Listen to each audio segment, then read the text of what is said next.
La chambre était plongée dans une pénombre confortable. L'après-midi achevait. Vicky commençait à cogner des clous dans son lit immense. J'étais le dernier des visiteurs de la journée. Sophie et Mathieu étaient déjà partis. Catherine aussi. Il ne restait plus que Martine qui veillait au chevet de sa fille.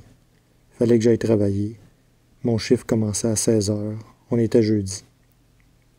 Vicky avait prévu se rendre à l'hôpital en limousine, quand viendrait le temps d'être hospitalisée pour de bon. Mais ça s'était pas passé comme ça.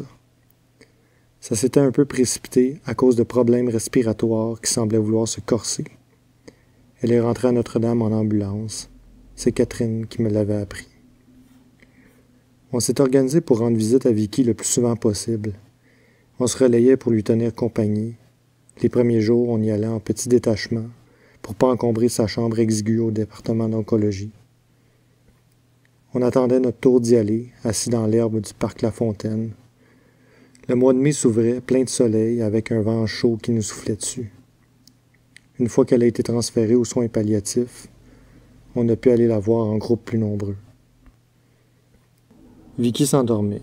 Je me suis levé du fauteuil dans le coin de la chambre. « Bon, je vais te laisser dormir. Je vais aller vendre du vin rose, moi. » Vicky a fait hoquer de la tête. « Mais fâche-toi pas après les clients, là, » elle a réussi à dire avec beaucoup de difficulté. Une partie de son visage était paralysée et ça l'empêchait de bien articuler. Mais j'ai compris quand même. Promis, je me fâcherai pas après les clients. Puis avant de partir, j'ai fait une autre promesse. Je revenais te voir samedi. Elle a fait un pouce en l'air avec sa bonne main. J'ai dit bye à Martine. La porte de la chambre s'est refermée doucement derrière moi. L'étage était calme. Je suis descendu au rez-de-chaussée et je suis sorti de l'hôpital. J'ai marché un peu sur Sherbrooke pour aller pogner la Papineau. En attendant le bus, j'ai pensé à l'état de Vicky. Elle était faible, mais pas plus faible que les jours d'avant. Je me suis demandé quelle patente loufoque je pourrais lui raconter pour la faire rire, samedi, quand je retournerai la voir. Je suis passé à travers le chiffre du jeudi soir, j'ai vendu du vin rose en masse, puis je suis passé à travers celui du vendredi soir. J'ai fini tard comme d'habitude. Je commençais tôt le lendemain matin. En rentrant de la job, j'ai lu le courriel que Sophie nous envoyait à chaque fin de journée pour nous donner des nouvelles de Vicky. L'objet, vendredi 10 mai. Le courriel disait que la journée avait été difficile pour Vicky. Elle respirait maintenant à l'aide d'un masque et elle était très affaiblie. Sophie terminait son courriel en racontant un rêve dans lequel Vicky allait mieux, dans lequel Vicky était guérie, presque. J'ai fermé mon ordi. Il devait être minuit 1h. J'ai mis mon cadran à 8h15 pour être sûr d'être à la job pour 9h30. Je me suis endormi. Cette nuit-là, moi aussi, j'ai rêvé à Vicky. J'ai rêvé qu'on était samedi après-midi et que je retournais lui rendre visite comme je lui avais promis. Mais quand j'arrivais, juste avant de pouvoir la voir, Martine m'annonçait que Vicky était morte. Je me suis réveillé d'un coup, avec l'impression d'être passé tout droit. Mais mon cadran n'avait pas encore sonné. Ses chiffres rouges affichaient 7h30. Le rêve m'a hanté quelques minutes. Ça avait eu l'air trop vrai. Même si le courriel de Sophie, la veille, laissait présager que la fin approchait vite, je me suis dit que même très affaiblie, Vicky en avait encore dedans. Quelques jours plus tôt, alors qu'elle était alitée et hémiplégique, je l'avais vue péter sa coche et remettre à leur place des membres du personnel soignant parce qu'ils n'arrêtaient pas de l'infantiliser. Voyons donc. C'est sûr qu'elle en a encore dedans, je me suis répété avant de me recoucher. J'ai retrouvé le sommeil rapidement, le genre de sommeil irrésistible qui nous prend quand on snooze un lundi matin. J'ai dormi jusqu'à ce que mon cadran sonne 40 minutes plus tard. Je me suis levé, j'ai pris ma douche. J'ai regardé mes courriels. Un nouveau message de Sophie. J'ai fixé l'intitulé un bon moment. Samedi 11 mai. Puis, certain de ce que le courriel contenait, je l'ai ouvert et j'ai commencé à lire. Ouais, je vous écris à 8h du matin, ça s'annonce mal, hein? En effet. J'ai lu le message d'une traite. Vicky était morte ce matin, à 7h30. Je m'étais réveillé à temps dans le fond. Mais, même à ça, j'aurais pas eu le temps d'aller lui raconter une patente loufoque pour la faire rire. Je suis allé travailler en me promettant encore de ne pas me fâcher après les clients. J'ai fait le service du brunch, puis j'ai fait celui du souper.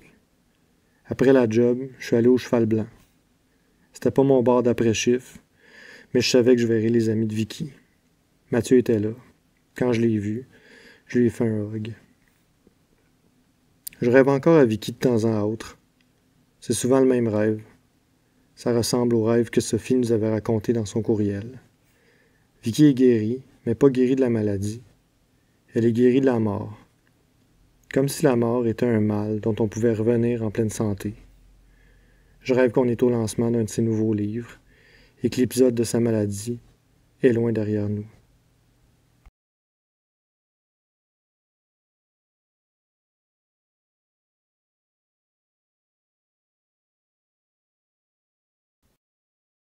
Sa peau de mangue. Rêver à Vicky Gendreau comme j'ai rêvé d'Ève Cournoyer. Avec Ève, il y a toujours une leçon, un conseil dans le rêve. Elle dit « Étire ton cou pour les photos, ça dégage ton visage. » Avec Vicky, c'est plus fantasque, plus sensuel, plus cruel. Vers la fin de l'été 2013, elle est assise sur un tabouret dans ma salle à manger, souriante. Elle tient un de mes vieux agendas dans ses mains. Un rose avec la couverture en plastique. Un agenda thématique Bad Girl Do It Better Fancy du début des années 2000, qui venait avec des autocollants et des conseils du genre « Always check for holes in your tights before yoga class ». Je m'en servais aussi comme journal. Elle l'ouvre, me lit, et en pointant une page, me dit « Écris ». Ses yeux pétillent. Puis on se fait la bise. Et ses lèvres et sa joue sont les choses les plus douces que j'ai jamais touchées. Je me réveille en disant « sa peau de mangue ». La sensation très vive de cette douceur délicieuse me colle aux lèvres pendant des heures au moins. J'en ai le vertige. C'est rare de ramener quelque chose du rêve dans notre monde. Je réalise que Peau de mangue vient de Drama Queens, pas encore publié à l'époque, mais dont le manuscrit original a été lu quelques mois avant, en présence de Vicky à l'espace libre. C'était un après-midi de semaine, tout ensoleillé, un événement organisé par Catherine Cormier-Larose, entre autres. 2 comédiennes et Erika Soucy se partagent la lecture en tutu. La salle est bondée, bandée sur le texte et en larmes. On est des centaines assis, serrés dans le noir. Claudine Vachon et Pascal Angelo Fioramor sont derrière moi dans les estrades et me disent « En passant, on va le publier ton recueil. » Je l'y crois à peine.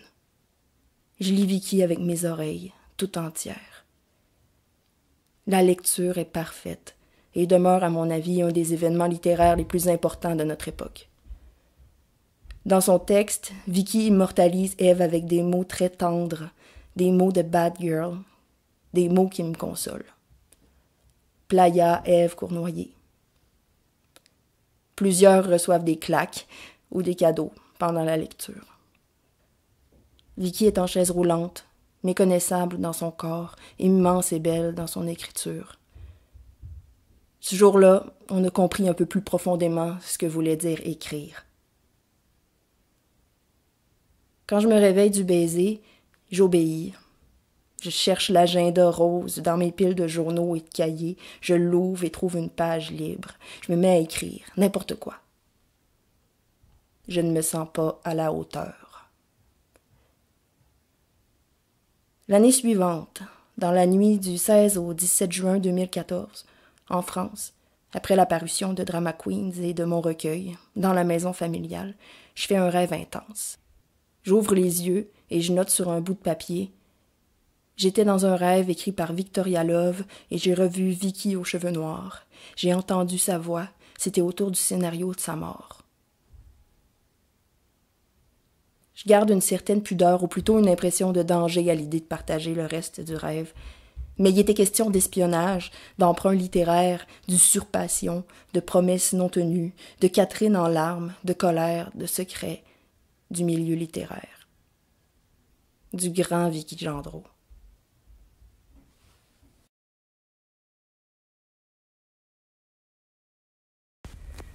Rêve de la nuit du 2 mars au 3 mars. J'ouvre les yeux au milieu de cette étendue de terre et d'eau. Je crois que je me trouve sur une espèce de plage à marée basse, entrecoupée de fossés un peu plus creux et de quelques collines. Le ciel est gris. Il y a du vent, ça brasse l'eau. Je marche, saute pour ne pas me mouiller. Je veux que quelqu'un me prenne en photo pour mon Twitter de job, alors je me dirige vers un plateau de terre, qui est aussi un énorme magasin de meubles à ciel ouvert. Les meubles sont entreposés par sortes, certains sont empilés de façon à créer des murs et des arches. Le magasin de meubles est aussi un labyrinthe. Les meubles sont multicolores, surtout du rose antique et des orangés. J'erre un peu. Je ne croise personne, donc j'essaie de me prendre en photo moi-même, de faire des selfies sur les sofas. Ça marche pas, je suis en tabarnak. Je me remets en marche. J'entends des voix au détour d'une pile de meubles. Je trouve un groupe de personnes qui semblent tous regarder dans la même direction. Au milieu du groupe, il y a Vicky Gendreau assise par terre qui fait une récitation de poésie. Je reconnais sa voix, même si je l'ai jamais entendue parler dans la vie active. Je me dis, c'est beau, ça prouve que c'est elle. J'écoute sa lecture, je suis chanceuse de pouvoir assister à ça que je me dis. Quand c'est fini, je me remets à marcher dans le labyrinthe. J'arrive à un embranchement de 3 couloirs, un qui ramène aux inondations et aux petites îles du début que j'aperçois au loin. Celui dont je viens et celui qui vient aussi du magasin de meubles, mais Vicky arrive du 3e couloir, on se rencontre, on se met à jaser, une conversation très claire et naturelle, comme celle que j'aurais en croisant une bonne connaissance devant un bar. C'est weird, parce que d'habitude mes rêves sont pas mal plus psychédéliques et contiennent rarement des conversations entières, plutôt des phrases, de temps en temps, de gens que j'aime ou qui me font de la peine sur le coup, mais qui n'influencent pas mon rêve, seulement le moment où je me réveille. Mais je ne me réveille pas, je parle avec elle.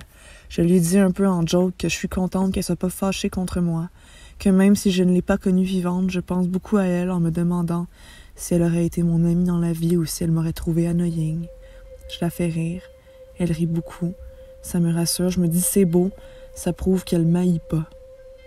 On emprunte le couloir qui nous fait face ensemble, on retourne au paysage, on sautille de trou d'eau en trou d'eau jusqu'à une petite île avec un peu d'herbe, un arbre et du soleil. Elle me dit qu'elle peut me prendre en photo, qu'elle a l'œil pour les affaires sexes, qu'elle sait ce qui vend.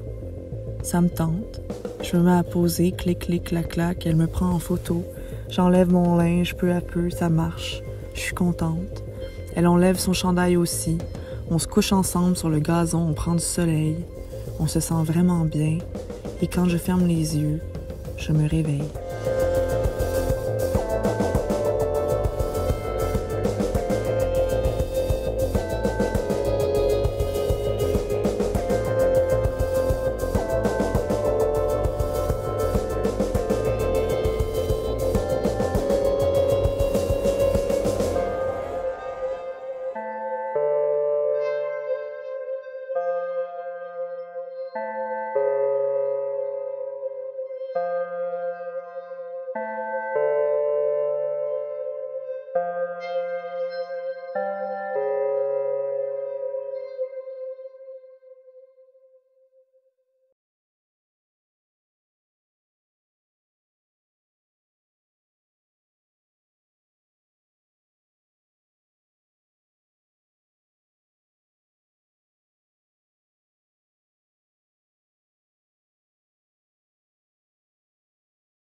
Dans l'interprétation des rêves, Freud démontre que les rêves sont constitués de 2 types de matériaux. Ils contiennent des souvenirs, des impressions d'enfance et des éléments vécus ou pensés dans les jours précédents. Mais il bute sur un autre matériau indéterminé qu'il méprise, constitué selon lui de couches et de couches obscures de pensées latentes et tendancieuses, ajoutées aux matériaux biographiques, permutés, dégradés, qui empêchent l'analyste d'en faire une interprétation cohérente fondée sur le refoulement sexuel. Si au siècle dernier, cette explication suffisait pour l'escamoter, on ne peut plus aujourd'hui faire abstraction du matériau indéterminé du rêve qui appartient au monde et non à notre petite histoire. Nos rêves nous présentent chaque nuit cette évidence que l'univers n'a pas besoin de nous pour continuer d'exister. Mais la mort qui apparaît en rêve reste dépourvue de sens pour notre ego. Dans la plupart de nos rêves, nous sommes des figurants banals de nos drames narcissiques. Rien n'est plus simple que de construire une interprétation qui permet de tout ramener à soi et de faire taire le tiers indéterminé, le tiers où se tiennent les autres qui meurent avant nous et les autres qui continueront après nous. Rien de plus facile que de faire taire ce tiers en refusant de le laisser parler, en te faisant parler à sa place, en plaquant dessus un refoulement sexuel plus ou moins convaincant, ou l'idée que lorsque tu vois ton amie morte en rêve, c'est toi en fait que tu vois, et que tu médites à ce moment sur l'éventualité de ta propre mort. Mais tous ces déplacements n'épuisent pas l'immensité de ce qui n'est pas toi. Si les rêves n'étaient qu'un spectacle narcissique, l'apparition des morts serait rassurante, on pourrait la rapporter à un mécanisme de projection te préparant à la mort, mais les morts, quand ils se manifestent en rêve, ils disent toujours quelque chose d'autre. Leur présence est assimilable ni à un ego projeté, ni à la survivance d'un autre ego, en toi ou quelque part ailleurs, dans une sorte d'au-delà te donnant l'espoir de survivre à ta propre mort. Il n'y a pas d'au-delà d'où revenir. On pourrait voir les morts qui nous apparaissent comme la condensation du matériau indénombrable venu de partout autour dans les jours précédant le rêve. Et toi, tu assistes à cette condensation. Plus tu invites au quotidien à remonter en toi le mort en te souvenant du mort, en parlant de lui, en provoquant les ouvertures, les occasions où il pourrait arriver lui-même, plus ce matériau va t'habiter et plus les chances vont augmenter qu'une modulation apparaisse que tu ne contrôleras pas. La modulation fera remonter des choses qui ne vont pas t'appartenir. Des souvenirs enfouis, un aspect de la personnalité du mort qui interagira avec autre chose que les souvenirs eux-mêmes, qui interagira avec une situation, un présent qu'il n'aura pas connu, et des émotions vont aussi remonter, dont tu comprendras la cause que plus tard. Je suis dans un party, dans une grande maison. Il y a beaucoup de monde. Il est 5 heures du matin. Je viens de vendre un cartable contenant des textes manuscrits de Vicky Gendreau. Duluth est là, et il désapprouve que j'ai vendu le cartable. Je lui dis que c'est pas grave parce que j'ai retapé les textes au préalable et que je les ai placés dans un autre cartable. Je l'ouvre et je lis un des poèmes. La voiture traverse la ville en buvant du diesel. Boire de l'essence est toxique, tu peux en mourir. Si la voiture boit tout le diesel, la voiture traverse la ville. Au réveil, je retape le poème de mémoire. Le poème répétait diesel, ça fait que j'ai mis essence pour varier. C'est tout ce que j'ai fait. Le poème me reste dans la tête toute la journée. Je suis fasciné parce qu'il est plus proche du style des poèmes courts de Vicky que du mien. Et puis je m'aperçois à un moment donné que le dernier vers devrait être « La voiture meurt », mais le poème escamote le vers qu'on attend et répète le premier vers. Je suis étonné parce que quand je rêve à elle, elle fait toujours ça. Elle évite le sujet de sa mort, elle évite la question, la détourne, donne des explications invraisemblables, et la répétition est souvent présente, le double aussi, et rien se crée que dans la répétition elle-même. Je comprends pas non plus comment mon rêve a pu écrire ce poème-là. J'écris pas des textes de ce genre-là, moi. Longtemps après, je vais retomber par hasard sur le petit poème de Drama Queens. Une petite fille pleure au pied d'un arbre, son chat est pogné sur une branche. Un chat pleure au pied d'un arbre, sa petite fille est pognée sur une branche. J'avais oublié ce poème-là, il m'avait pas marqué, mais la similitude est frappante. La permutation finale est similaire. Il ne semble pas y avoir assez de temps dans une seule nuit pour construire une scène ou faire apparaître un texte, pasticher un style qui n'est pas le mien, préparer un retournement ironique qui cache le sujet de la mort. On ne peut pas faire tout ça rapidement, à moins que la mort soit notre sujet, à moins d'être désespéré par elle, de bien écrire que lorsqu'on est désespéré par notre condition de mort, et il n'est pas difficile de présumer que la mort est une condition terrible pour celle qui voulait tellement vivre. Il y a tellement de choses qu'elle ne peut plus dire, il y a tellement de choses qu'elle ne peut plus faire, mais tout se passe comme si quelque chose arrivait parfois à trouver un chemin pour apparaître dans les rêves des vivants. Les vivants qui rêvent à elle savent bien que ce n'est pas Vicky Gendreau elle-même qui apparaît, mais ils savent aussi que celle qui apparaît n'est pas constituée de la tristesse qu'ils ressentent de l'avoir perdue, ni même du seul écho de leurs souvenirs. 2 ans après sa mort, elle a commencé à apparaître dans les rêves de Mathieu d'une manière différente. Les rêves de Vicky ont changé. Elle se met à lui dire que s'il ne se voyait plus, c'est parce qu'elle était malade, mais que maintenant elle va mieux. Des rêves comme celui-là, il y en a fait des dizaines. Elle dit jamais qu'elle est morte, elle parle de la mort comme d'une maladie. Puis lui, qui la connaît si bien, il sait que tout ce qui reste d'elle veut vivre. Tous les souvenirs, tout ce qu'il trouve dans les archives, tout ce qu'il sait d'elle, tout ce qu'il peut dire d'elle, c'est qu'elle veut seulement ça, continuer. Dans la vie, si possible, puis dans la littérature, c'est juste ça à la fin. Testament et Drama Queens, les 2 livres qu'elle a terminés de son vivant, disent la même chose. Elle veut plus que vivre, elle veut continuer de vouloir. Elle veut continuer, elle va continuer. Vouloir est plus fort qu'apparaître, apparaître est plus fort qu'être, et être est plus fort que vivre.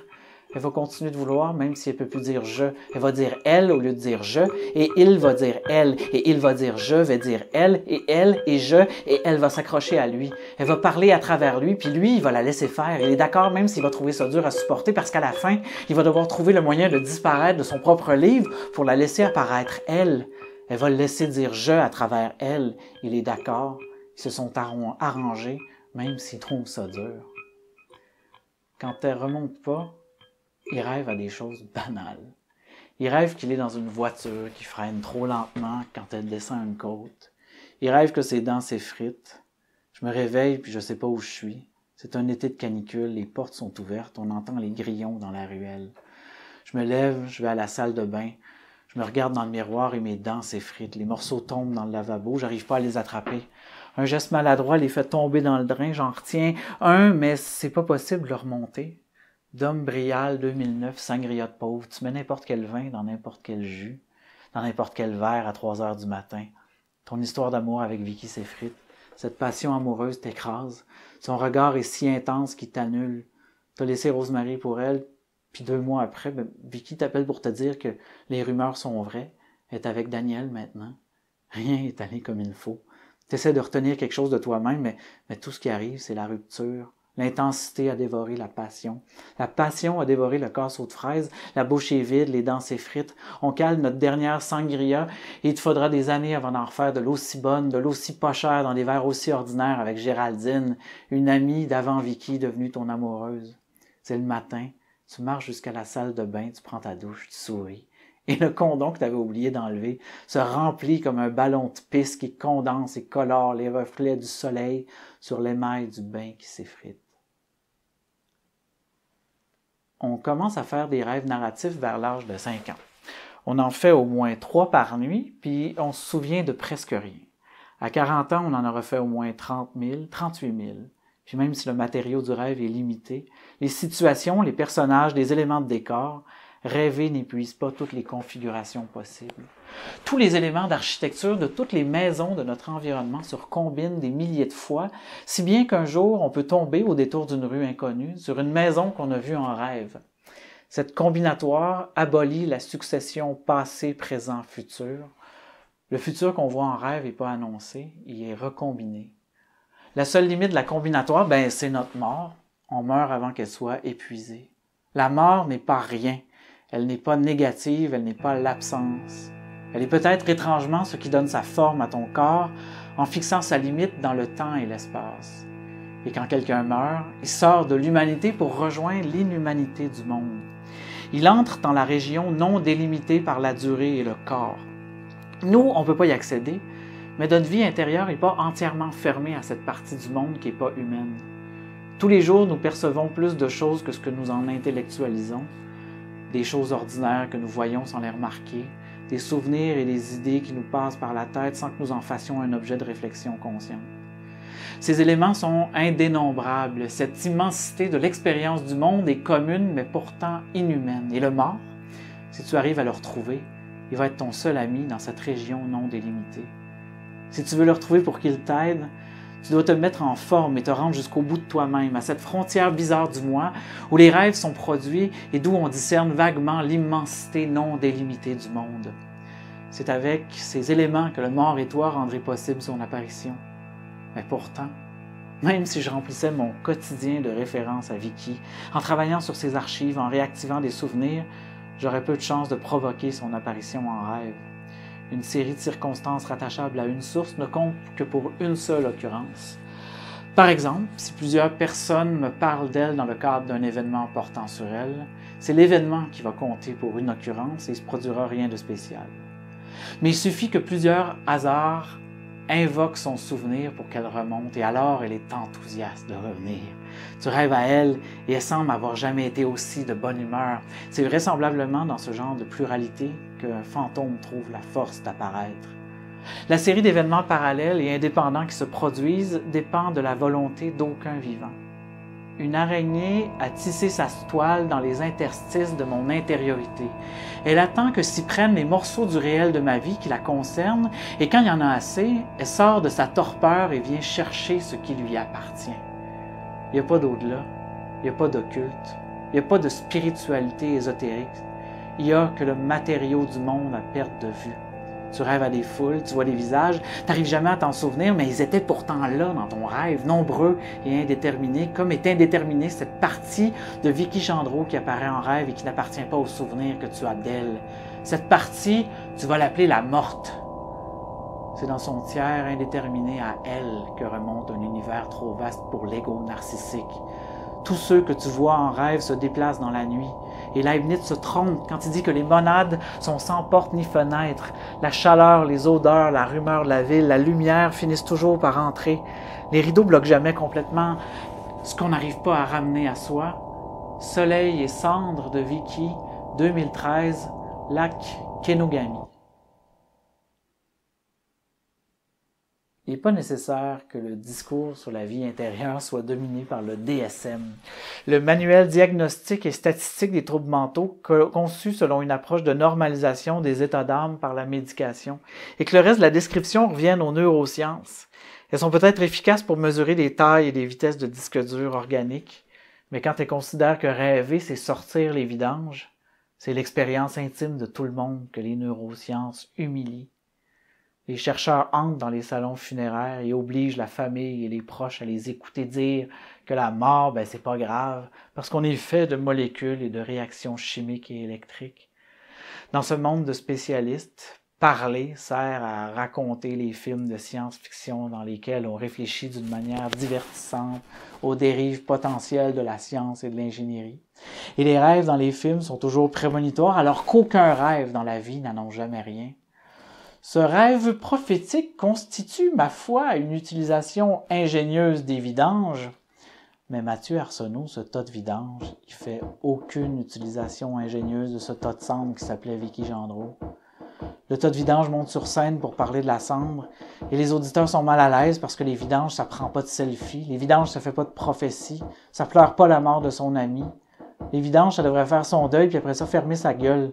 Parce qu'on a tellement enfoncé dans la tête de tout le monde que l'individu, c'est un soi-même unique, singulier, présent ici maintenant, dont l'intérieur est différent de l'extérieur, que la mort, à notre époque, est plus pornographique que le cul.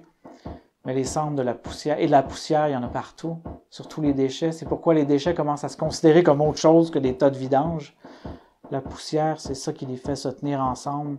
Et c'est ça qui les fait monter sur scène pour leur dire dans leur face de selfie de marde aux psychologues amateurs, jeunes chercheurs en neurosciences, que les vidanges, ça pense. Puis je vais même ajouter une chose, la poussière pense aussi à travers les déchets. Nous sommes pensés par les morts. Et vous pouvez bien m'écrire pour m'inviter à aller prendre un café, pour me demander si j'ai besoin de parler de mon deuil, puis du fait que des années après, je parle encore de Vicky au lieu de passer à autre chose. Écrivez-moi, invitez-moi. Ça ne va rien changer. Les vidanges vont continuer de penser jusqu'à ce que la poussière de tout le monde soit retombée là où elle est nécessaire, sur la vie trop propre des puritains de la mort.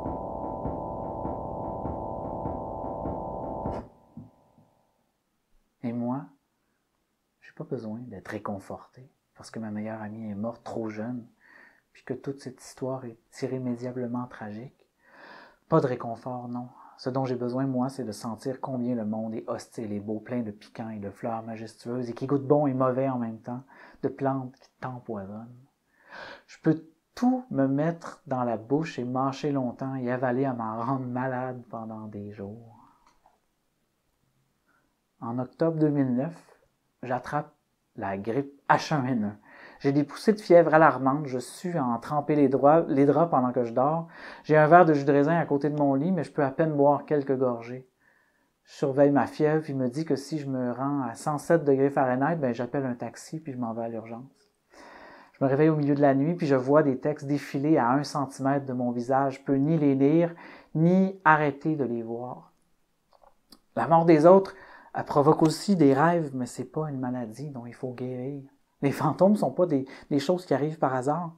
Les fantômes sont le résultat d'un exercice corporel, de l'exercice du corps qui se représente à lui-même et qu'on remet en forme après des centaines d'années d'étouffement sous la discipline des horaires et de la productivité et de la profitabilité. Il faut combattre et dénoncer ceux qui répètent que l'objectif du deuil, c'est de faire taire les morts qui continuent de parler en nous sans qu'on leur ait donné la parole. Ceux qui enjoignent aux vivants de mettre les morts à un endroit où ils ne devront pas déranger. Ces gens-là, ils travaillent juste à nous ramener à l'ordre des corps qui ne sont que de la propriété du moi, à l'intérieur avec rien d'autre, pas de monde, pas de monstre, pas d'ombre, pas de mort, pas de fantôme, pas d'autre que soi-même. On n'a jamais demandé à se faire répéter que ça va bien aller, que le deuil est un processus normal et identique pour chacun, puis qu'on va remonter la pente, qu'on doit faire de la place pour de nouveaux projets et investir dans la vie active. Jamais, non, jamais j'accepterai de réinvestir dans moi-même l'énergie consacrée à me souvenir d'elle. Jamais je suivrai l'injonction de se recentrer sur soi, tout simplement. Jamais je la laisserai dehors quand elle va sonner. Je préfère tout dévorer, le bon et le mauvais, au risque de me rendre malade. Ça me donnera une excuse pour annuler un rendez-vous, remettre un texte en retard, pour me reposer un peu. Toutes les émotions qui te traversaient au début et que les livres sur le deuil t'ont demandé de rapporter à toi, elles t'appartenaient pas comme un capital à faire fructifier. Peut-être qu'elles te traversaient pour dire au nom d'une autre à quel point le monde est vaste et beau et triste et violent et rempli de merveilles. Un soir, je cherchais un foulard sérigraphié dans ma chambre, puis sous une table où j'empile toutes sortes de cochonneries qui me servent à rien, mais je suis tombé sur un string noir, un simple string simili-cuir avec sur le cordon du jus de cul de Vicky Gendreau séché qui sent encore un peu après toutes ces années. J'ai ça dans ma chambre. Puis j'ai aussi plein de 33 tours de mauvais goût, des disques de marde d'un monsieur qui s'appelle Chabanel, photographié avec des danseuses à gogo habillées en léopard qui racontent des blagues racistes sur des Italiens. Le garçon de 20 ans trouvait incroyable qu'on ait gravé de telles choses sur vinyle. Le garçon de 20 ans avait acheté le disque comme pour se rappeler que le monde est incroyable et laid, pour se rappeler qu'on cache souvent la laideur qu'on ne peut pas assumer. Le garçon de 10 ans s'était pissé d'en face pour se demander par quel trou de son pénis le pipi sortait. Le garçon de 15 ans s'était dribblé un ballon de basket dans les testicules pendant le cours d'éducation physique. Le garçon de 33 ans se voit encore ainsi, sans envergure, malheureux, peureux, au plus loin de ce sourire moqueur et malin qu'il arbore sur la photo en couverture du magazine OVNI numéro 1. Vicky l'achète au port de tête avant de se rendre au Quai des Brumes le 27 juillet 2009. Dans un document Word, elle écrit « Jour 1, arrivée de Mathieu au quai avec sa pointe de pizza, chaud du husky avec le vin blanc et Roselyne, pichette sangria contre le défi de frencher l'affiche avec la photo du mec. » Fin de la citation. Vicky recroise Mathieu par hasard la semaine suivante au Francofolie, car les Récudons chantent. Elle parle à Mathieu et ses mains maladroites tremblent. Elle renverse le contenu de sa sacoche sur l'asphalte en cherchant un papier et un crayon pour qu'il lui laisse son adresse courriel. Elle semble impressionnée et Mathieu comprend pas pourquoi, parce qu'à l'intérieur de lui, il a jamais cessé de se pisser d'en face puis de se dribbler des ballons de basket d'un gosse. C'est comme ça que l'histoire de Vicky et Mathieu commence. Pendant 3 ans et demi, vous allez chanter toutes les variations possibles de Lance le sapin à Géraldine et de tête de mort avec du feu, comme des nerds amateurs de jeux de mots que vous êtes. Puis les médecins vont lui annoncer qu'elle va mourir bientôt. Ils vont lui dire que personne ne survit plus de 3 ans à ce type de cancer. L'univers de Vicky s'arrête à 24 ans. Tout ce qui aurait pu venir après demeurera sans écho. Il n'y a pas et il n'y aura pas d'image pour sa trentaine. 14 avril 2019. Bonne fête, Vicky, bonne fête. Minou dans la cour intérieure. Sur l'écran de mon téléphone, 2 mouflons se fixent en bavant. La longue langue des mouflons sort et rentre frénétiquement. Ils s'observent de longues secondes, puis ils se rentrent dedans violemment. Un autre chat est apparu dans la cour. Pendant leur affrontement, la langue des mouflons dégouline. Elle dégouline comme au moment où le vainqueur va empoigner les femelles de la harde pour les fourrer. La chambre est sombre, les rideaux sont tirés. Nous appartenons à la nuit, au silence du boulevard Saint-Laurent après que le dernier restaurant a fermé. Un chat pousse un hurlement dans la cour intérieure. Nous vivons dans l'obscurité. Tu peux pas nous voir, mais tu nous sens derrière la vitre de la fenêtre. T'es fasciné même si tu as peur. Alors, laisse-nous rentrer. Tu le veux plus que tout. Nous aussi, laisse-nous rentrer. Et après ça, tu verras plus jamais la lumière.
Ça va bien?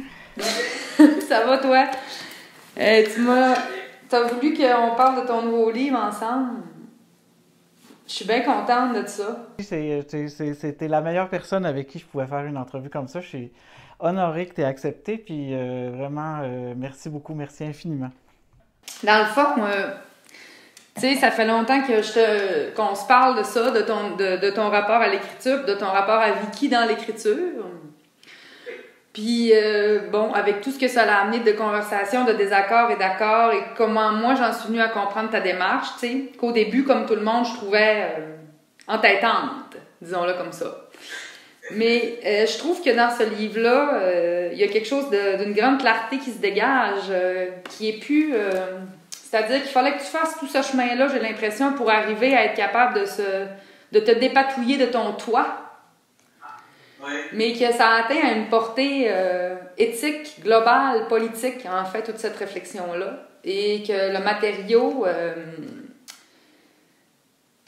matériau autobiographique qui, d'habitude, plaît aux voyeurs, est moins là un peu, tu sais. Puis, tu savais-tu que ça faisait ça quand tu l'écrivais?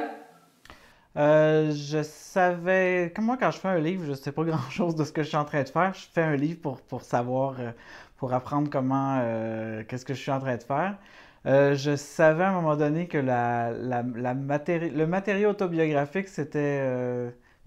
pour moi, ça a toujours été là, tu sais, même quand je travaillais sur la vie littéraire ou album de Vincent ou Vue d'ici, ça a toujours été sur des grands ensembles, mais je partais toujours de plein de petits trucs personnels, tu sais, de mon environnement. Peut-être que le matériau biographique est plus là, oui, mais il y a aussi qu'il y a peut-être pas le grand ensemble qui qui mettait les lecteurs à l'abri de ça, ou quelque chose comme ça. Enfin, j'ai l'impression que tous mes livres ont été autobiographiques, mais c'est une réponse un peu toute faite d'écrivain. Ce que j'ai essayé de faire, par exemple, ce à quoi je me suis concentré, c'est pas laisser le pathos entrer. Ça a été comme une des premières découvertes. Quand j'ai fait les premières lectures publiques, j'ai vu que ça suscitait des réactions qui étaient plus intenses, puis plus tristes, les gens réagissaient beaucoup à la tragédie de ce qui s'est passé avec Vicky, puis ils étaient très touchés par l'amitié, puis tout ce que je pouvais investir là-dedans. Mais moi, j'ai passé tous les jours de ma vie avec Vicky, puis avec le souvenir de Vicky depuis qu'elle est morte. Fait que après 3 ans après sa mort, quand j'ai commencé à faire les premiers extraits, tu sais, j'étais rendu beaucoup plus loin que les gens qui peut-être y pensent pas très souvent, qui pensent pas très souvent à ça. Pour moi, c'est pas quelque chose de... Ça fait partie de ma vie. Donc, pour répondre à ta question sur l'autobiographie, ouais, c'était mon matériau, ça a été mon matériau principal, puis je me suis concentré aussi pour pas laisser beaucoup non plus de pathos autobiographique entrer là-dedans. C'est intéressant ce que tu dis parce que tu dis que tu as gommé le pathos un peu, ou en tout cas tu as travaillé sur un autre plan que celui du pathos, qui est tout à ton honneur, je pense. Mais on a une résurgence du sexuel qui est là vraiment très fort, tu sais. Moi, j'ai entendu dans ce livre-là la pulsion sexuelle sans honte et sans vernis, là, tu sais. Parce que tout le monde vit ça, en fait, mais personne n'en parle. Là. Nos premières pulsions sexuelles, nos premiers élans, puis parfois même nos élans dans la vie adulte sont complètement contraires parfois à nos fantasmes. Puis c'est un leurre de penser que la satisfaction sexuelle correspond à notre satisfaction d'être et d'être pensant, tu sais. Puis je me suis demandé si justement de se mettre plus à l'écoute du sexuel de même, ça t'avait pas permis...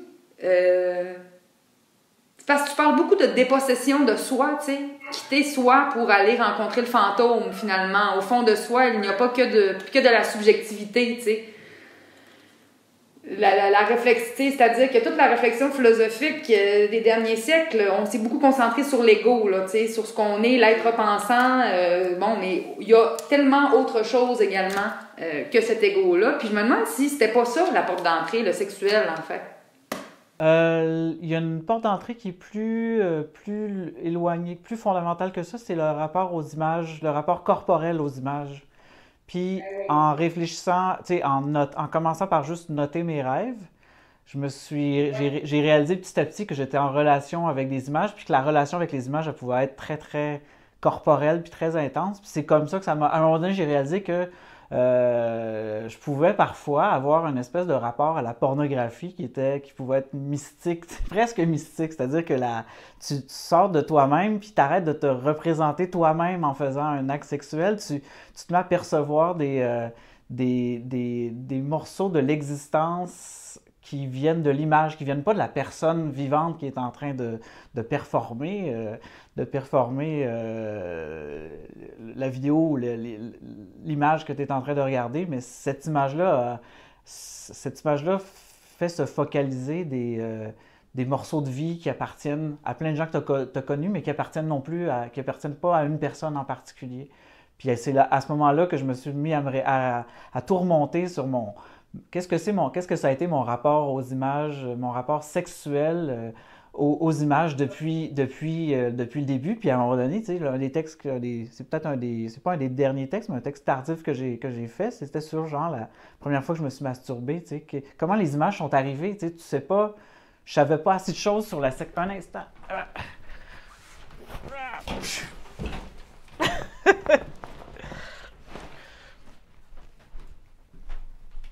Pardon, il y avait un matelas qui est en train de tomber.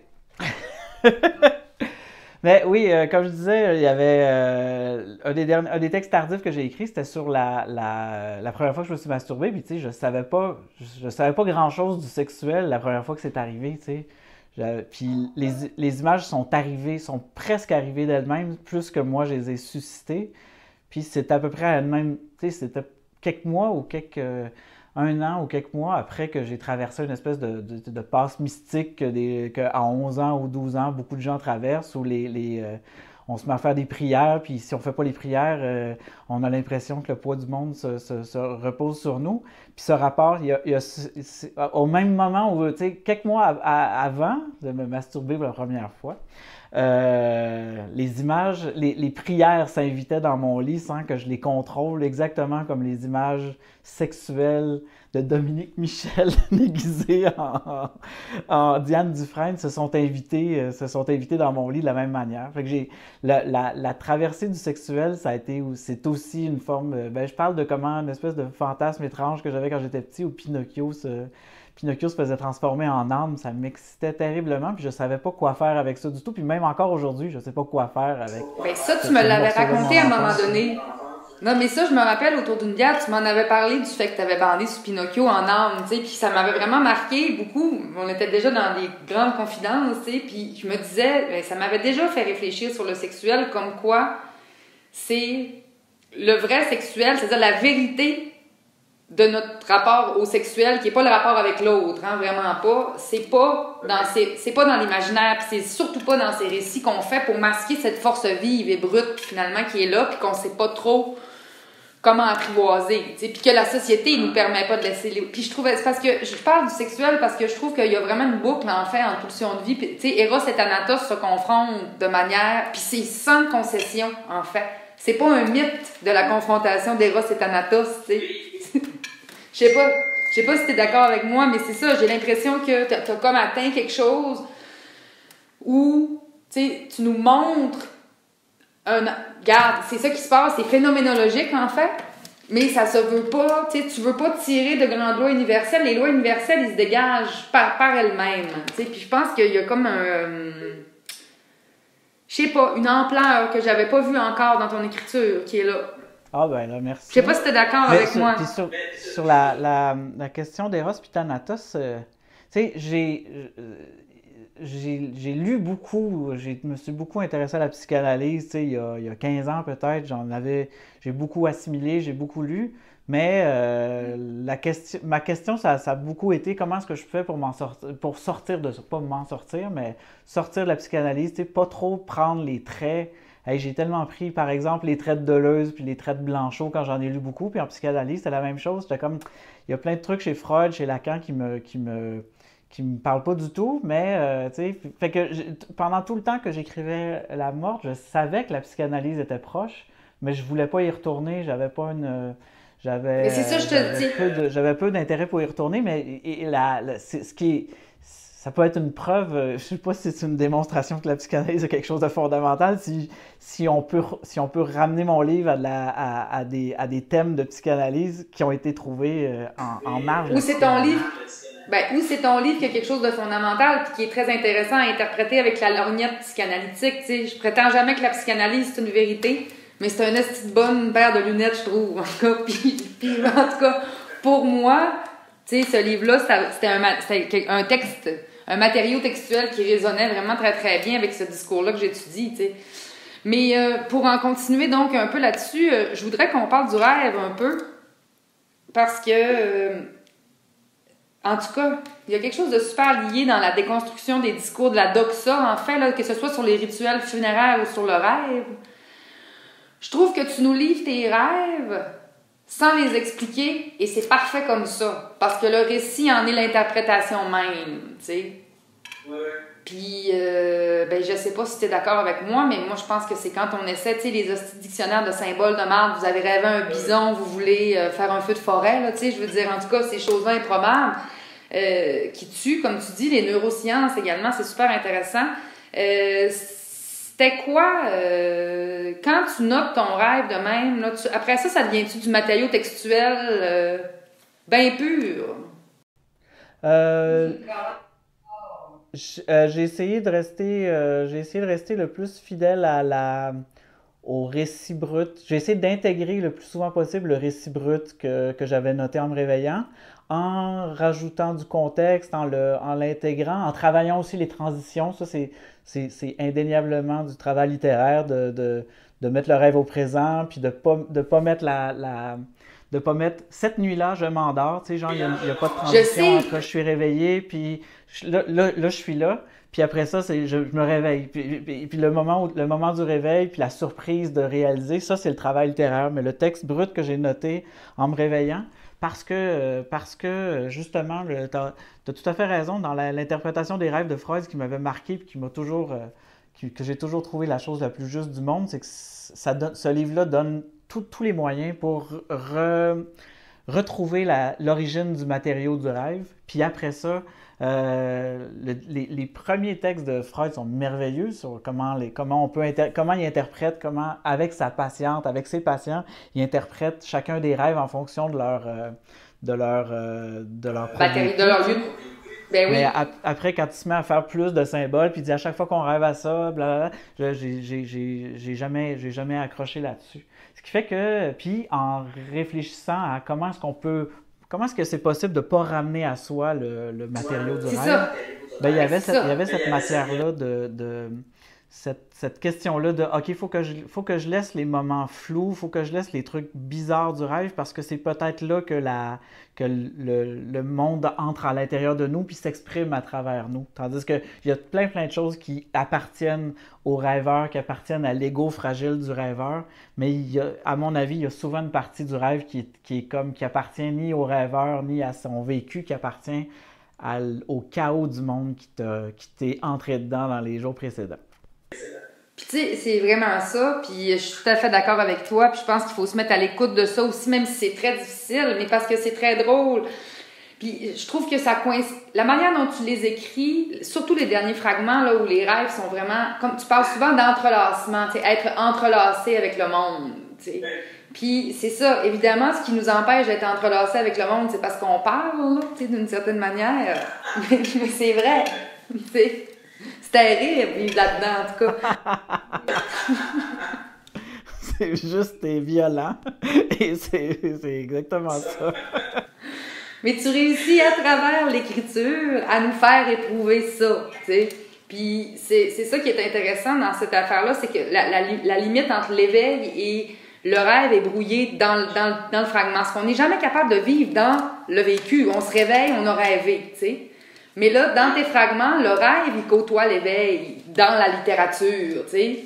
C'est malade. Ouais, mais je suis pas d'accord parce que le demi-sommeil, tu sais, c'est le temps qui dure peut-être des fois 20 secondes, 1 minute entre le rêve puis le réveil. C'est vraiment quelque chose de super riche, puis c'est là que le rêve entre dans la réalité d'une manière souveraine. Ça reste pas. On peut considérer que c'est une forme de délire, mais c'est aussi quelque chose d'extraordinaire. Tu sais, comme dans le livre, je raconte ça, comment ça m'est arrivé 2 fois, ça sonne à la porte, puis je me réveille, puis je vais répondre, puis j'attends, j'attends, personne monte, puis à un moment donné, je fais comme « Ah, il devait y avoir personne », puis c'est quelques jours après que j'ai réalisé, tu sais, que il y avait mon rêve avait projeté dans la réalité quelque chose puis qui m'avait fait réagir. Puis j'étais comme, c'est le moment où la frontière entre le rêve et la réalité est la plus brouillée. Puis c'est un phénomène biologique là, ou neurologique. C'est pas... C'est ça, je te dis, c'est corporel. C'est pas du langage. Non, mais c'est ça, oui, je comprends, mais c'est corporel, c'est dur à saisir, c'est dur à garder, tu sais, c'est ça. Fait qu'il y a des fragments de demi-sommeil, j'aime bien ça, c'est intéressant. Puis on n'a aucune espèce de culture du demi-sommeil, ça apparaît pas dans notre culture, on a à peine un nom pour ça, on a la moitié d'un nom pour ça. Puis c'est quelque chose il y a d'autres cultures qui ont développé quelque chose du demi-sommeil.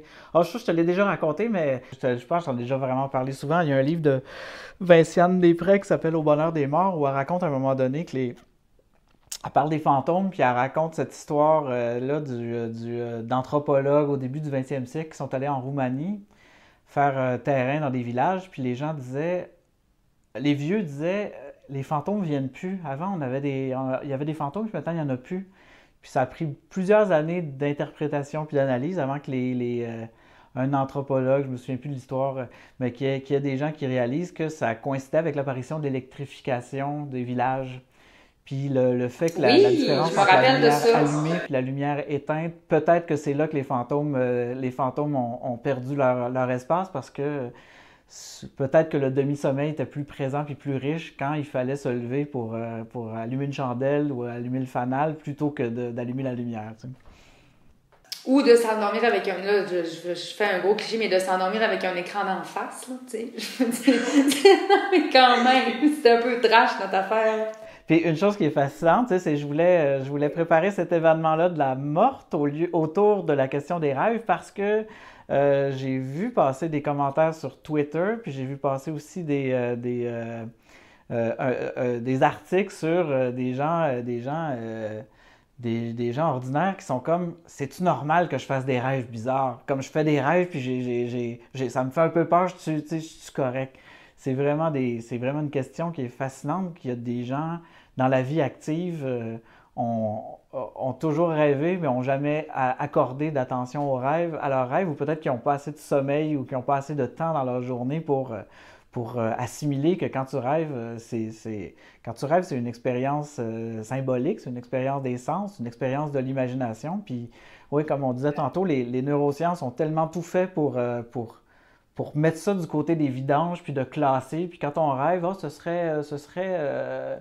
quand on rêve, ce serait faire le ménage du disque dur où les informations importantes sont gardées, où les informations pas importantes sont flushées. Lâche-moi. Ben, voyons donc, dans ma vie, j'ai des affects et des textures, dans les plus intenses, parfois, sont en rêve, là, tu sais. Je t'ai déjà parlé des glissades d'eau, je t'ai déjà parlé des affaires, tu sais, j'ai des motifs et des textures qui n'appartiennent qu'à mes rêves. Puis, tu sais, c'est pas une question de purge, là. T'sais. Ouais. Non, c'est ça. Je disais, t'as peu. Ouais, je réalise que je fais. Ok, c'est ça.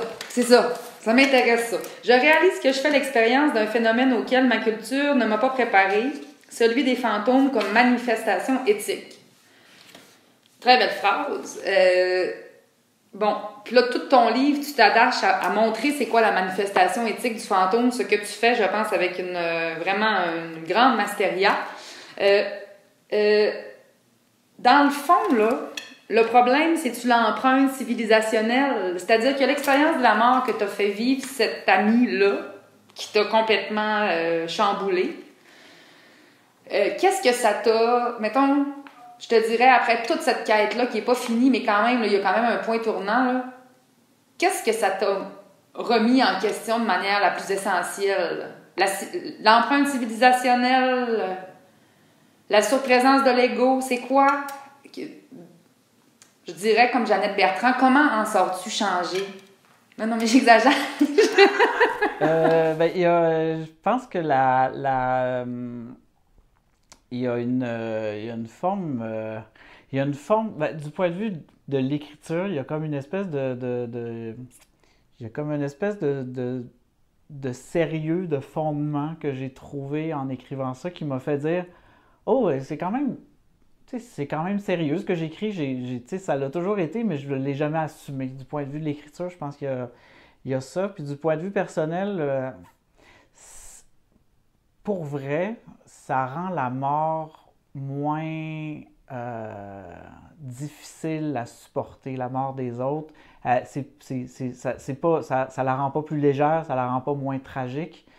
Puis ma propre mort aussi, tu sais, il y a vraiment une espèce de tu sais, si la mort et les fantômes peuvent être considérés d'un point de vue éthique, puis qu'on peut arriver à la fin à construire pas juste une théorie, mais une manière de vivre qui va les intégrer, ben je pense qu'il y a comme une espèce de forme de sagesse qui peut en ressortir. Tu sais, ça peut te précipiter les gens vers la sagesse dans le sens où tu vas travailler pas à marquer les gens parce que t'es le fun, puis t'es enthousiaste, puis tu vas pas marquer les gens par ton ego, tu vas marquer les gens par l'espèce de chose qui est sans durée que tu peux incarner. Tu sais, tu peux... ce qui m'a marqué tout ce qui m'a marqué de Vicky, tu sais, c'était pas comme hey, c'est le fun de se voir, puis on se ressemble, puis on a tellement tout en commun. C'était une espèce de manière qu'elle avait de vouloir vivre, de vouloir la littérature, une volonté qui lui appartenait d'une manière tellement singulière, puis qu'elle l'incarnait dans tellement tous les aspects de son existence que malgré le fait qu'elle soit plus là, je retrouve cette volonté-là, la forme de la volonté, tu sais. Puis d'un point de vue éthique, on n'a plus besoin de penser que c'est une âme, puis on n'a plus besoin de penser que la vie après la mort, ça se peut. Tout ça, c'est resté dans l'image, c'est resté dans le souvenir, mais c'est pas circonscrit, on ne peut pas circonscrire ça au souvenir, tu sais. Il y a quelque chose il y a quelque chose qui s'est imprimé à l'intérieur de moi, puis cette impression-là, elle sans mesure, puis elle sans nécessité qu'il y ait du spirituel, du religieux, de l'ésotérique, du paranormal. L'inscription est éthique. C'est comment quelqu'un d'autre m'a marqué à ce point-là. Puis elle m'a marqué d'une manière que je ne l'ai pas cannibalisé, je ne l'ai pas intégré. Je deviens pas Vicky Gendreau quand j'écris des textes, quand je rêve à elle. Je suis habité par quelqu'un d'autre, par la marque de quelqu'un d'autre. Puis cette marque-là, elle me dépasse, elle est distincte de moi, mais elle m'habite maintenant. Mais c'est ça que je trouve super intéressant pour penser le rapport à la dépossession puis à la sortie de l'ego, tu sais. Si on voit, par exemple, tu parles du vouloir vivre, du vouloir littéraire de Vicky, qu'elle incarnait, mais qui ne lui appartenait pas, tu le retrouves, qui traverse encore des choses de ce monde, d'une certaine manière, à être imprégné du monde. Et tu parles beaucoup du rapport à la propriété dans ton livre comme d'une illusion, il n'y a rien qui nous appartient, cessons donc de penser, l'ego, c'est beaucoup lié avec la propriété aussi, là, d'une certaine manière. Puis d'imaginer ces nouveaux chemins de traverse-là, entre les impressions qu'on a, entre les émotions qui les affectent, comme le fait qu'on est imprégné par eux, mais qu'on voyage aussi, qu'on peut les retrouver, c'est très proustien d'une certaine manière, là. Mais il n'y a rien de perdu pour toujours, puis il n'y a rien qui nous appartient en propre. Me semble que... Non, mais c'est une résistance politique, ça, se voir, là, tu sais. Ben, c'est ça. Je sais pas si t'es d'accord, là. Oui, mais il y a quelque chose de... Tu sais, je sais pas si tu te souviens, dans l'abécédaire de Deleuze, là, il pose la question à un moment donné, qu'est-ce que c'est être de gauche? Puis c'est vraiment fascinant la réponse, parce qu'il dit être de gauche, c'est voir ce qui est le plus loin en premier, puis après ça, hiérarchiser, puis se ramener au moi à la fin, tu sais.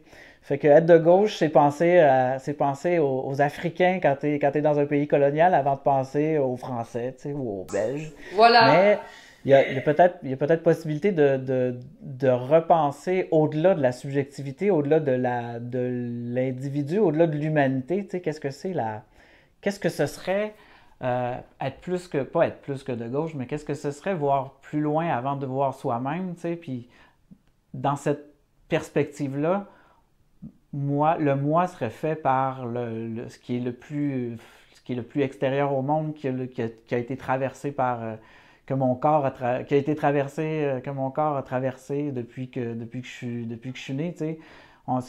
Quand l'idée de l'enlacement, tu sais, c'est comme si j'avais déjà dans la vie littéraire, il y avait l'idée qu'on était des momies, on était des bandelettes d'information, puis quand on tirait les bandelettes, il restait rien.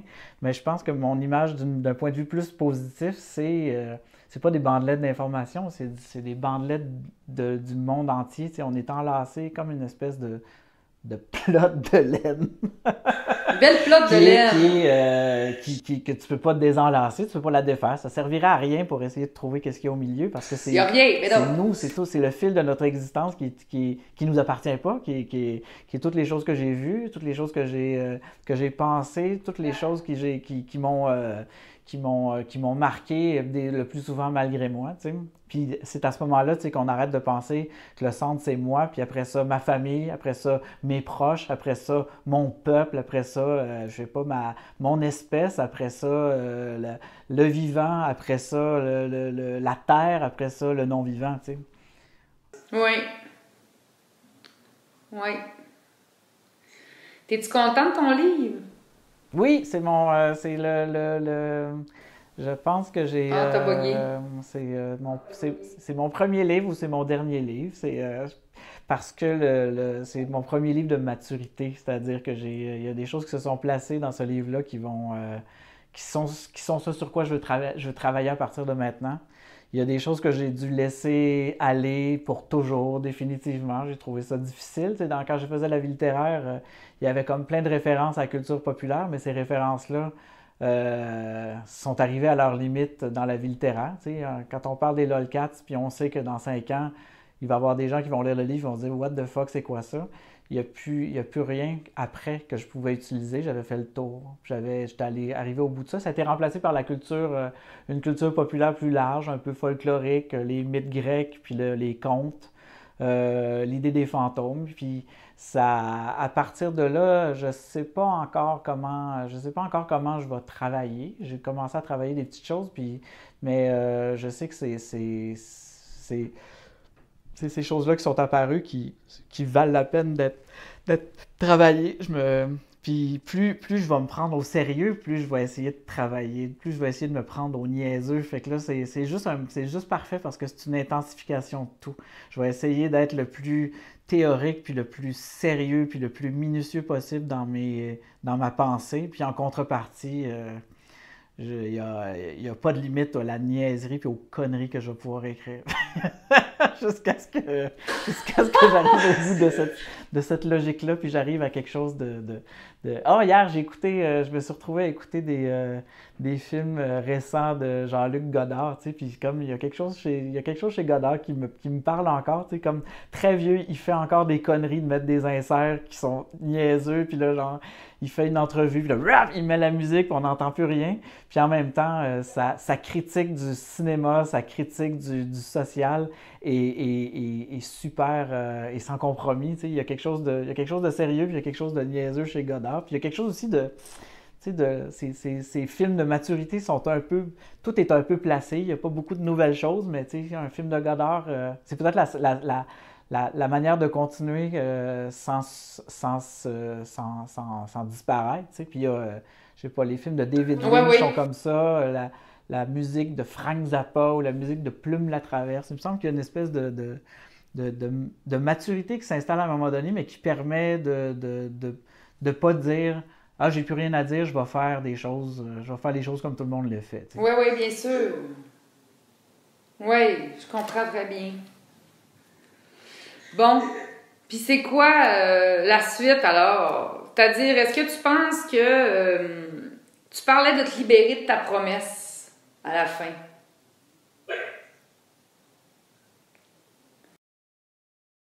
Non!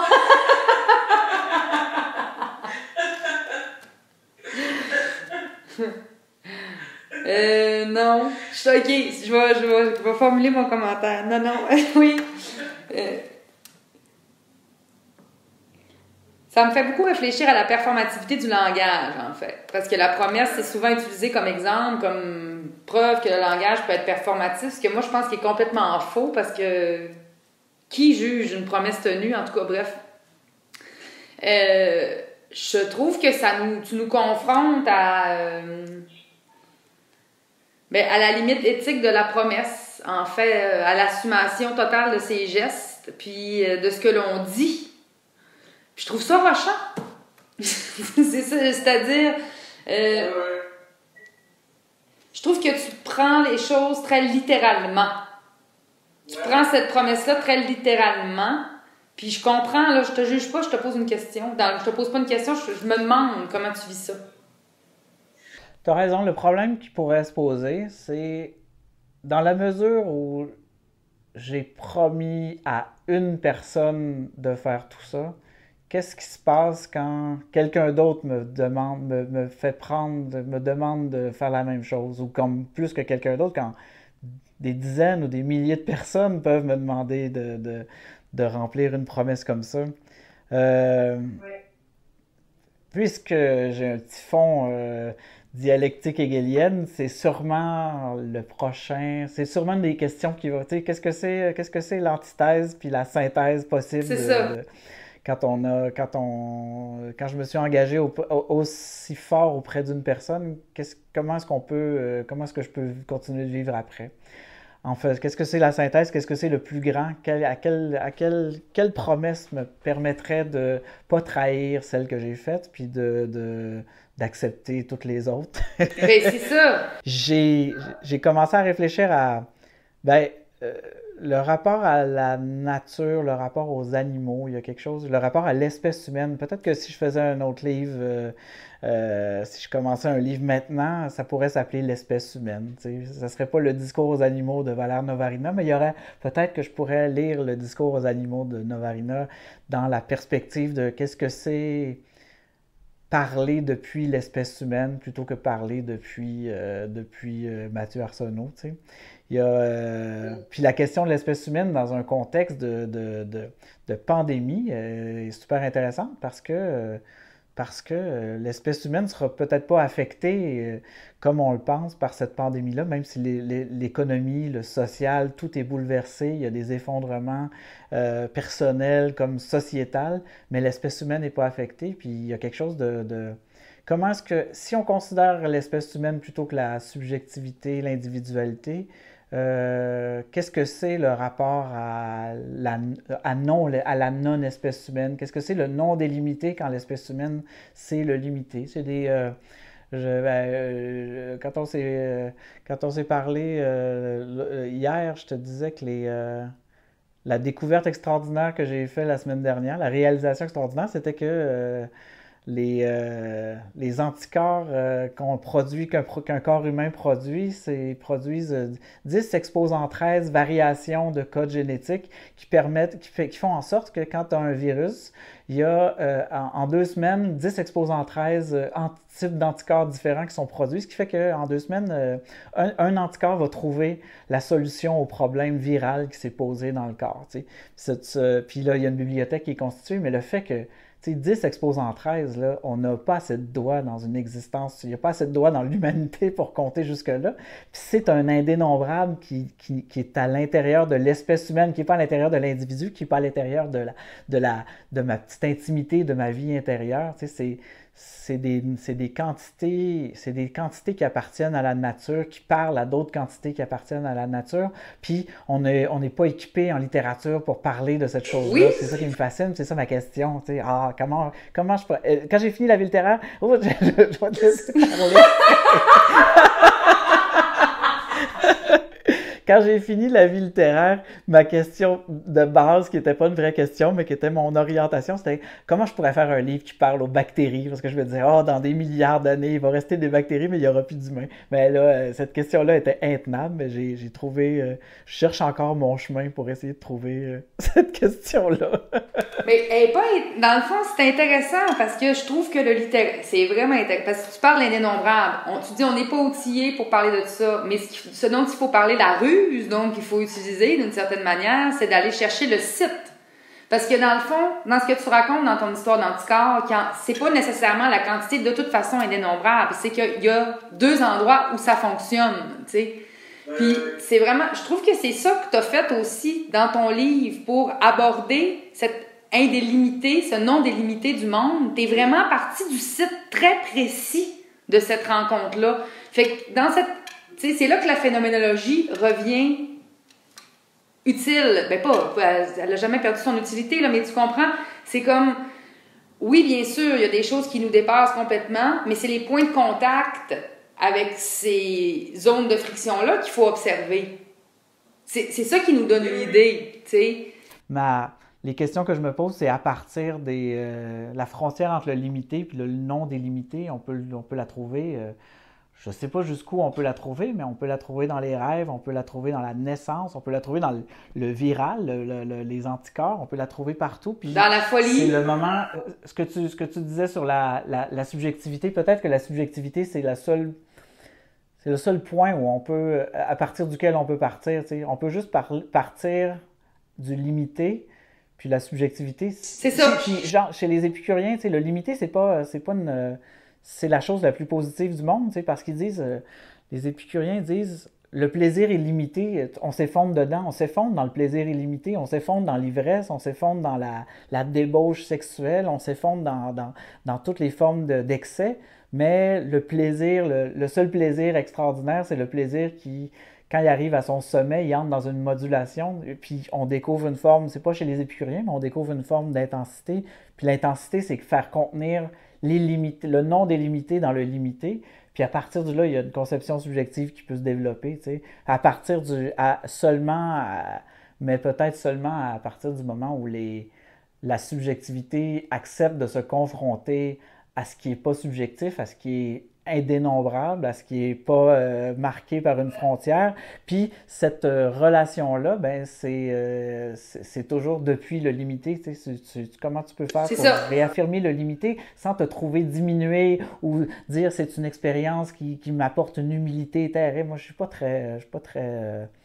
vraiment pas certain que de se dire on est petit finalement dans toute cette pandémie ou on est petit quand on regarde le vaste monde. Fuck it, on est plein d'infini, puis notre infini nous appartient, puis c'est important de l'affirmer, puis de le réaliser, puis de l'assumer comme un infini contenu dans le limité, dans le fini. Je sais pas. Yes! Mais j'aime ça. Puis d'une certaine manière, ça redonne... Tu sais, je pense que c'est là qu'il parle de puissance de Deleuze, là, tu sais. Une puissance qui ne veut pas pouvoir. Parce que c'est impossible, de toute façon.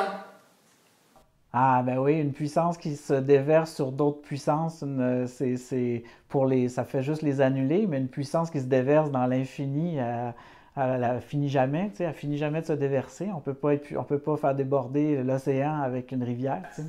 Exact. Mais on sent ça beaucoup dans ton écriture, le torrent, tu sais. Le début, la fin, ça importe peu. Non, mais c'est vrai. On sent beaucoup d'Annébert chez toi, Mathieu. Non, mais... Non, mais tu sais, c'est ça. Les fragments, ils sont arrangés. On voit qu'il y a un ordre. Là. Je comprends l'ordre logique qu'ils suivent. Mais bon, je l'ai lu à queue leu. Je l'ai pas lu du bon sens, le livre, là. Tu sais, quand je l'ai ouvert. Je l'ai pas lu du début à la fin. Je l'ai lu de manière... Après ça, je l'ai lu du début à la fin, tu sais, mais je l'ai lu de manière chaotique, puis... C'est ça aussi, je trouve, la littérature, tu sais. Puis l'expérience qu'un livre peut nous offrir, parce qu'à un moment donné, je suis vraiment écœurée d'aller du début à la fin, genre. C'est vraiment castrant, en fait. Puis, encore une fois, je pense que tu nous fais éprouver ce que tu essaies de montrer, tu nous le fais éprouver par la forme aussi, là. Je sais pas, je pourrais pas dire, mais j'aime ça, les fragments. J'aime ça, les morceaux. Je pourrais pas écrire autrement, ça fait trop longtemps que j'ai commencé à écrire comme ça, puis c'est même plus que ça, c'est tout à fait, c'est ça que je suis, tu sais, il y a une espèce de... Ben oui, faire contenir le plus possible dans un petit morceau de texte, c'est cohérent avec l'idée de faire contenir l'illimité dans le limité. Je sais pas s'il y a une... Même chose pour un livre de fragments, là, en tant que tel, là, en fait, c'est féminin, le fragment, ça va à l'encontre de ce début et cette fin. Mais je pensais que ce serait un livre vraiment volumineux. Puis quand au Cartanier, j'ai choisi la police de caractère, là, il me montrait plein de suggestions. Puis là, il me disait « Ah, ça, regarde, les majuscules sont belles, les chiffres sont plus beaux dans celle-là que dans celle-là. » Moi, j'étais comme « OK, quelle police de caractère va faire le plus de pages? » Puis là, j'ai choisi, puis ça n'a pas fait... Ça a fait 130 pages.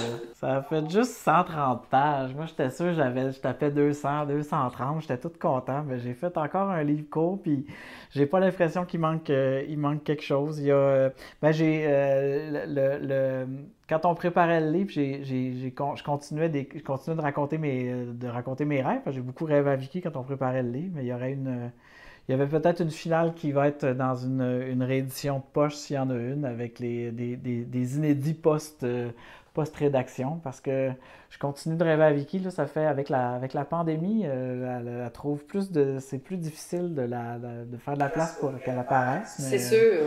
C'est sûr que je vais continuer de rêver à elle. Il y a pas de... Elle fait tellement partie de ça. De ce qui se passe à l'intérieur de moi, là.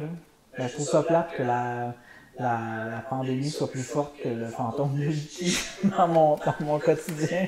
J'ai hâte que les choses se placent et qu'elles réapparaissent avec des suggestions. Ben, un des derniers rêves que j'ai fait, c'était on était tous les amis littéraires dans un bar de danseuses, puis on regardait, il y avait des go-go boys, puis on parlait. C'est comme une soirée de poésie. Je me suis réveillé, je fais comme on peut pas se voir présentement, puis comme, pourquoi c'était un bar de danseuse, pourquoi on était dans un bar de danseuse, j'ai fait comme, c'est comment, c'est vraiment, merci de nous avoir fait un lieu pour qu'on puisse se voir, tu sais. C'était très heureux. Avec des go-go boys, c'est très drôle, il y a bien rien que toi pour rêver de go-go boy en tant que pandémie. Oui, j'avais genre aucun... Pourquoi des go-go boys? Parfait, c'est bon. Mais moi aussi, j'ai beaucoup rêvé à la communauté littéraire. C'est sûr, ça me manque beaucoup. Tu penses-tu que c'est un livre qui s'adresse d'abord à la communauté littéraire? Puis si oui, y vois-tu un problème? Pour t'avouer, franchement, moi j'étais convaincu que c'était un livre super mainstream, accessible, avec de la ponctuation, que tout le monde pouvait suivre. Pas parce qu'il y a de la ponctuation. Les premiers échos qu'on avait reçus des distributeurs, c'était que oui, ça serait un livre mainstream, parce que ça raconte une belle amitié avec un personnage qui a été public, tu sais, que tout le monde a connu. Puis là, la pandémie a fait en sorte que je pourrais pas voir si ça se passe. Et puis, des gens comme toi me disent que c'est un livre difficile et que c'est un livre qui est très exigeant dans le bon sens. Et puis là, ça me fait dire, OK, c'est bon, ça va être un... Ben, c'est pas un livre pour les littéraires, c'est un livre pour des gens qui ont une conception de la mort, puis du deuil, puis de ce que c'est. C'est des gens qui ont une sensibilité pour les morts qui est pas littéraire. Cette chose-là appartient pas au littéraire. Mais qui est pas littéraire. Quelque chose de la culture québécoise qui tarde à apparaître, là. Je suis d'accord vraiment avec toi, tout à fait. Mais c'est parce que je te dis ça, puis je trouve que la communauté littéraire, elle est sensible à la mort, en fait. T'sais. Il y a beaucoup de gens qui ont... C'est-à-dire, on en parle, tu sais. Oui, je pense que c'est une sensibilité qu'il faut qu'il soit... c'est-à-dire qu'on est en train peut-être de retrouver. Mais j'ai jamais eu l'impression... C'est pour ça que je te demande... Pas ça s'adresse à la communauté littéraire, mais tu sais, c'est sûr que la communauté littéraire te suit là-dedans depuis le début de ton écriture, de ce processus-là sur Vicky. Puis, tu sais, c'est pas... Pour moi, c'est pas... c'est l'adresse, en fait, que je remets en question. Puis c'est pas grave. Ensuite, ça la dépasse, l'adresse, mais je trouve pas ça grave de s'adresser à ça, tu sais. Puis comme tu as omis le voyeurisme, en fait, justement, qu'on va pas lire le livre pour dire, bon, c'est qui va s'être saoulé cette fois-là, puis qui va avoir vomi les toilettes, puis là, tout le monde rit, puis c'est comme, c'est lui, bon. C'est drôle, là, mais on s'en remet. Ben, il y a comme une adresse qui est nécessaire, je trouve aussi, c'est-à-dire, c'est aussi le signe d'un champ qui se bâtit, tu sais. Ce que je veux dire, c'est que c'est pas un livre seulement adressé à la communauté littéraire, bien sûr, mais on sent, parce qu'il parle autant de littérature, on sent qu'il se passe de quoi en littérature au Québec, tu sais. Puis je trouve que c'est une double force, en fait, c'est un deuxième niveau. Ouais, une chose qui m'a surprise, c'est que j'ai lu, les dernières fois que j'ai lu des extraits de La Morte, avant que ça paraisse, j'ai lu des textes qui étaient plus exigeants, qui étaient plus comme... c'était plus des réflexions de la pensée que du spectacle, du feu d'artifice, comme j'ai toujours fait, tu sais. Puis la surprise, ça a été que des gens sont venus me voir en me disant « Aïe, c'était fort, puis j'avais besoin de ça, mais c'était pertinent, puis j'ai suivi, puis j'ai réalisé que j'étais comme « Oh, shit! » Tu sais, j'ai lu ces textes-là dans des bars, puis l'écoute depuis 10 ans, depuis que je lisais des morceaux de Vue d'ici, le milieu littéraire est beaucoup plus raffiné dans son écoute, beaucoup plus prêt à prendre des choses minutieusement travaillées que plus d'oreilles. Il y a 10 ans. Le milieu littéraire trippait sur le slam en 2007, tu sais, puis le slam c'était rentre dedans, c'était pas très il n'y avait pas de place pour la nuance, puis la nuance elle est partout dans toutes sortes de textes, puis c'est ça qui est merveilleux, c'est que j'ai été très fâché contre le roman, tu sais, parce que j'avais pas d'espoir que le roman pouvait s'améliorer. Le roman s'adressait toujours depuis les années 80, selon moi, au plus grand public, tu sais. Puis ces dernières années, tu sais, j'ai vu beaucoup de gens qui abandonnent l'appareil du personnage qui va le personnage de roman, l'appareil de l'imparfait, tout ça, c'est... Il y a des gens qui font, qui font leur chemin, puis il y a des livres grand public qui se libèrent de ces artifices-là, tu sais, puis qui sont comme, OK, je parle à mon propre nom, puis si pendant 5 pages, je fais un essai sur ce sujet-là, ben ça va être un essai, ça sera pas il est chez lui et il pense, blablabla, il pense... Hey, c'est tellement drôle que tu dises ça. C'est signe d'une espèce de maturité qui est... Et parce que l'autre fois, sur le fil, t'as-tu vu les trucs, genre, il y avait un truc sur poésie, pas poésie, là, un personnage de tel écrivain rentre dans un bar, puis là, c'était comme un petit cliché, mettons... un personnage de Zola entre dans un bar et il s'assoit à la table en bois et on passe 100 pages à nous raconter comment cette table a été fabriquée. C'est genre... Bon.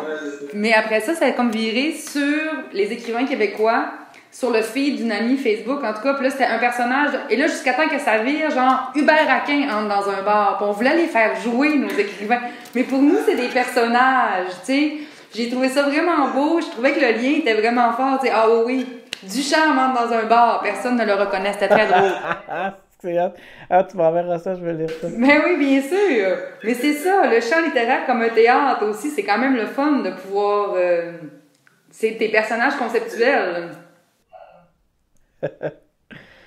Bon, ça fait presque 60 minutes. On a-tu un mot de la fin ou une dernière question? Moi, j'ai fini, mon ami. Toi, tu veux-tu dire un mot de la fin?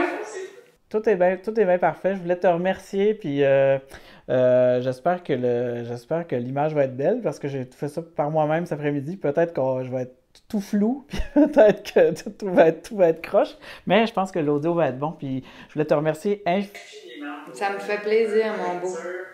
Le temps que tu as pris pour préparer ça. Ben voyons, c'était un plaisir, mon ami. Merci beaucoup. Je t'embrasse, on se reparle bientôt. À bientôt.